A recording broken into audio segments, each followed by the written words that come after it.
and smile and wave. So pretty. Wow. You're pretty, Chris. You're pretty. Right. I've never been told that before. It was his first time. I got to see it. Oh, that's all I've ever needed. My dad never told me I was pretty. Welcome to Transparent Woman, a podcast created for women by women. We discuss the ways faith and life intersect while challenging cultural norms with biblical perspectives. No topic is off limits here. We are real women with real stories growing in real faith. So pull up a chair and join the conversation. Welcome to Transparent Woman Podcast. I'm so happy that you've decided to join us today. I have a really good friend of mine with me. We have known each other for probably 10 years, if not Something more. like that, yeah. Yeah. And so his name is Chris. He is actually one of my son's mentors. He's been in our lives for quite a while. And he's a whippersnapper. So, because then that means he's young. So anyways. That's so nice. All the kids call me a boomer now because I'm 30. I'm getting closer to 50, so yeah. But anyways, I wanted to let you know a little bit more about myself. My name is 𝗙𝗵𝗶. I have been married for 28 years. I have 4 children, 2 of which are grown.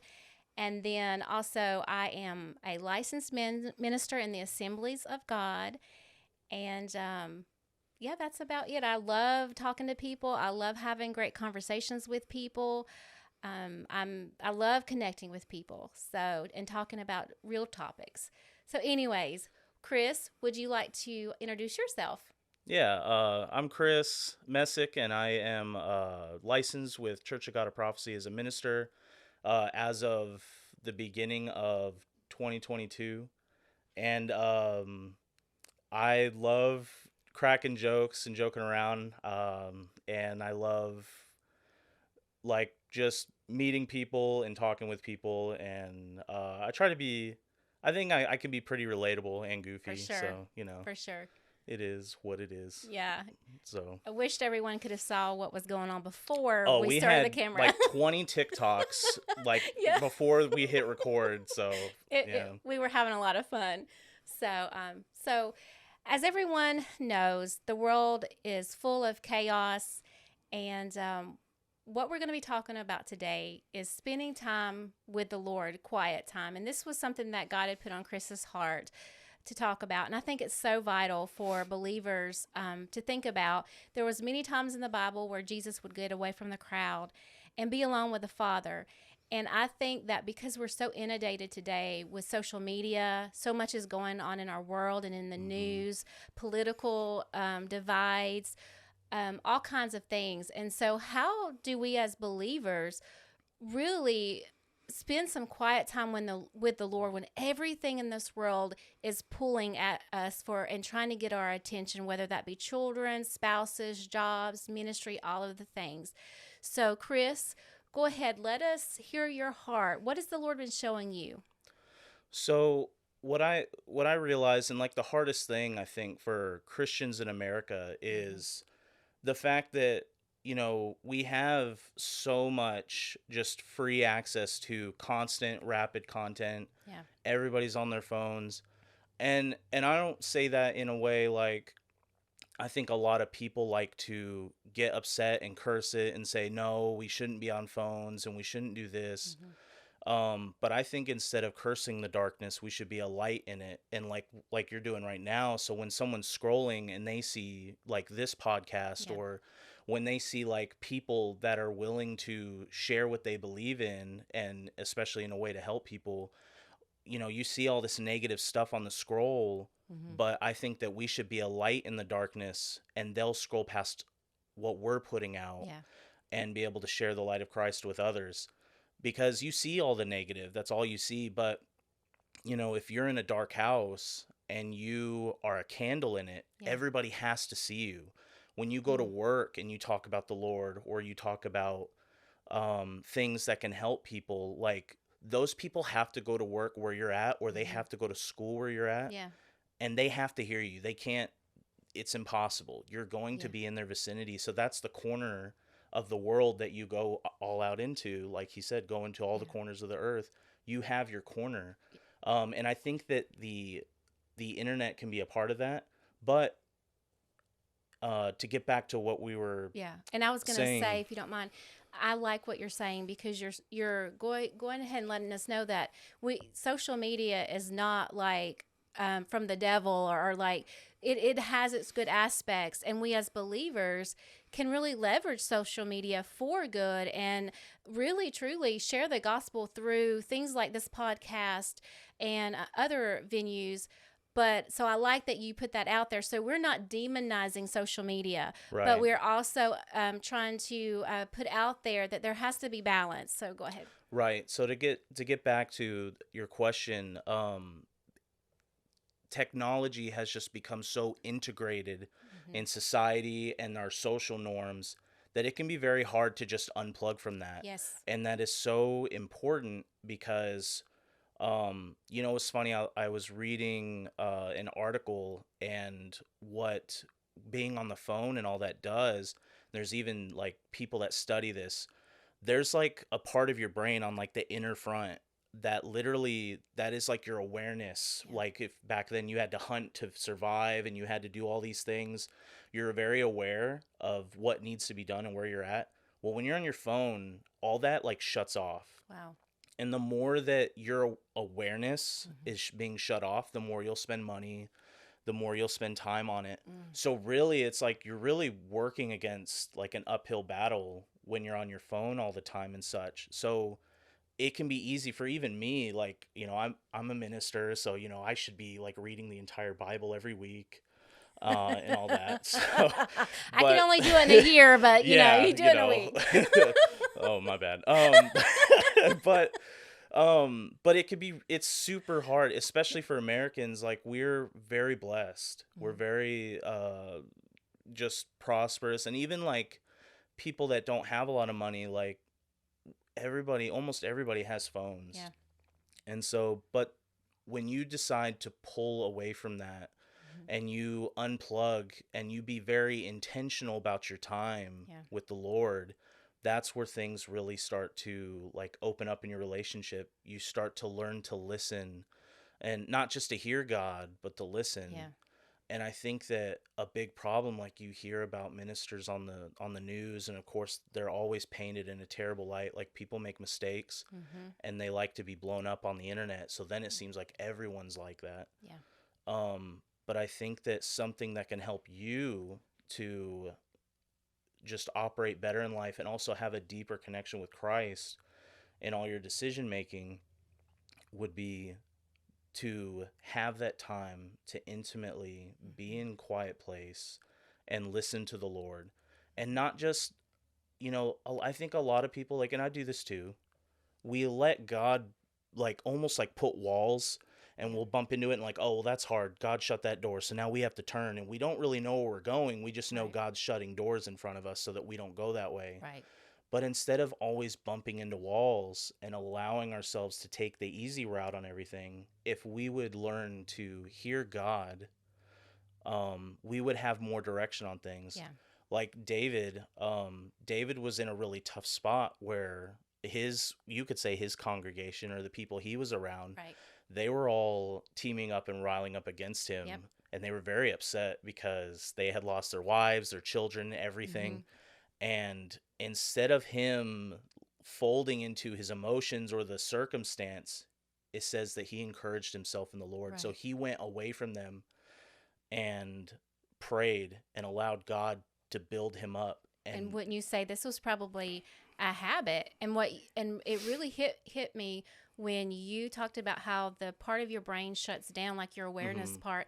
And what came to me was like, when you feed the flesh, you reap the flesh, and when you feed the spirit, you reap the spirit. And so if we're sitting on our phones all the time and we're feeding our flesh, and then all of a sudden we become comfortable in that, and it becomes an addiction. But also with David, like I fully believe that because he went through so many hard things, and because he hit so many walls, he knew how to overcome. Right. And so he practice probably a whole lot as we read through the Psalms, spending time with God and crying out to God. But we aren't doing that nowadays. A lot of us are so distracted by social media. Like, it's not inherently bad, but it's just like we've been given into the flesh too much. Right. And it sounds like if we keep sowing to the flesh, then when hard times hits, then we're not going to fare well under that. And we haven't been intentionally seeking God. And so in those crisis times, we're not going to. Yeah. And it can be really easy to just kind of stick with the flow or what you normally do. But one thing that really helped me was I would pray to God and say, Lord, I know that I need to spend time with you. Yeah. And I don't know how to make myself do that. I would pray, God, help me to love you more and help me to desire you more and to really lean into that. And it's something that like you almost kind of convince yourself, like for, I could use an example like losing weight. Yeah. You would think like 5 or 10 minutes a day of walking isn't really a lot. It's not enough. And you convince yourself of that. And so therefore you don't do it. But if you did do that, if you actually just said, I will commit to forcing myself to do the bare minimum. Right. Even if it was just like 5 minutes praying with God, it's like if you did that every day, it actually would make an effect. It would stack. And eventually, like, we can't wrap our head around this, but it compounds too. And eventually you end up doing more than you would have ever thought you'd be doing. And it's just learning to be consistent and giving ourselves time to hear from God. And another thing, like, I know, like, hearing from God, it's not a cookie cutter thing. There's not like a formula and it just works and you're going to hear God's audible voice. Yeah. It's really something that you have to seek and desire after, and God will honor that. And it can be hard because we're so used to the stimuli and our brain constantly with that. But to get in a quiet place, it can feel like it's pointless. Yes. But I wanted to share a story. I remember when I first was trying to hear God, and I had never, I think I've heard God before, but I just didn't know it until after the thing happened. And it was like I was being passively led, like I was saying earlier. But I remember, I had graduated and I knew that I was supposed to be in ministry. I knew that was my calling to be a minister. And I was trying to think, what could I do? Like, I was working at Walmart and I was in my room and I was like, maybe I should try and teach again, because I used to love teaching and I would teach at 𝗙𝗵𝗄. And so for some reason, I thought God was telling me that I should teach. And I was like, but I don't have anyone to teach. Right. And I felt like I heard God say, like, just in my spirit, like the words in my mind was, make the lesson. And I was like, okay. So then I went over to my desk, and I am so bad. Like, I want to journal. I want to be that person that journals and does this. I always start journals. I'll do like 3 pages and then just quit. So I had tons of just empty notebooks with like the first 3 pages. I reach into my desk, which just has notebooks over the years. I picked up just a random one, opened it up, and it said, make the lesson. Wow. On the page. Wow. And I was like, Yeah. okay. I was like, I hear you, Lord. I heard him. And so I start making a lesson really about kind of this same situation, like having a relationship with God, spending time in the Word. And so I make this lesson, and I was like, well, I don't know where to go. Maybe I'll go to my old high school and see if like I could teach FCA or something. So they normally had it Thursday. I go there Thursday, and FCA is not there. Oh, wow. And I was like, what's going on? All these drama kids are running around being goofy. So I knew where Miss Oglesby's office was. She was the FCA leader. So I went downstairs and talked to her. And I said, hey, I got a lesson. I was wondering if I could teach sometime. I didn't expect to get one anytime soon. Right. But she was like, thank God. We've been trying to get a hold of our speaker for the past like 3 days. He's not answering. We need someone to speak tomorrow. Wow. Can you teach? Wow. And I was like, yeah. So like, I heard God say that, and I was seeking him for that. And he gave me confirmation right away. So I literally had the lesson prepared the day before, and I was able to go teach on Friday. That was the first time I knew for a fact that I had heard from God and he had confirmed it. Wow. And so And that's something that comes with, like, when you get in the word to hear from God. It says that faith comes by hearing, and hearing by the word of God. So you Mm-hmm. learn to hear by getting in the word. Right. And it's not something that just comes like, uh you can't really explain it, but when you're seeking God, and it's going to be in your relationship's going to be different with other, like, than Right. it will be with everybody else. Mm-hmm. But when you really decide to get by yourself and seek God, and you really desire it, and you have that time with him, and you get in your word and try to listen, Yeah. God will speak to you, and he'll reveal himself to you. That's right. And he revealed himself in that way to me, because that really spoke to me, and that changed my perspective. And now, like, I still struggle, like, technology. I love Yeah. computers, but it's something that's on my mind that I continually try Mm-hmm. to be intentional about. Right. Just like in a marriage, or like with your spouse or your girlfriend, if sometimes, we'll be talking, and one of us will be on our phone, and it's so aggravating. It's like, Girls are hate you? that, by the way. Yes. Don't do it. And it's like, are you even listening? Are you listening to me at all? And And then they it's grunt. Oh. yes. Yeah. And so, but it's the same thing with Right. God. Like, you really want to be intentional Mhm. about the quality time that you Oh, spend that's with good. him. And even if Yeah. it's just a little bit every day, God knows you're busy. God knows you have a physical realm in Right. life that you're living, and that you're trying to speak to him, and you don't physically see him, but he will Yeah. reveal himself if you make time. That is so good. I love that. I love the fact that you've there's small goals, because a lot of times, we have to take things little by little, especially, because we can become addicted to social media. That's a way where we zone out, like you said, Hmm. because when we're seeking God, and we're sitting in his presence, it does kind of like it doesn't feed the flesh. It's really it feeds the spirit. And we want sometimes the quick fix. We want to zone out or feel better, or that dopamine The hit. immediate Exactly. And gratification. so we're Yeah. looking for something to entertain our flesh and to feed that, without even realizing that, because we're like, oh, we're so tired, but really, truly, we can be tired and sit in the presence of God. We don't have to, read a whole chapter of the Bible at that time. We can actually just sit and say, God, just love on me right now. I am tired and weary. Jesus, just Yeah. be with me. It's that simple. And I love that you kind of, gave us a plan of like the small steps towards that. This is like a marathon. We're not sprinting. This is a marathon. Right. So we're running a race that will last until we see Jesus. And so we're not going to be perfect, but we need to at least be forgetting what lies behind and pressing forward to the high calling, to the prize, just like what Paul said. So I love that you were able to share that with us. Well, in closing, is there anything else that, first I want to say, I forgot to say this at the beginning, but Chris is the first guy that has come on Transparent Woman. And I am indeed a certified man. yes. For sure. So I'm very thankful for that. And yes, I will be, I will have some male guests on here as well. But I just wanted to let him know, because he's the first one to come on Transparent Woman, he is the manliest of all men. And so I really appreciate that. But anyways, moving on.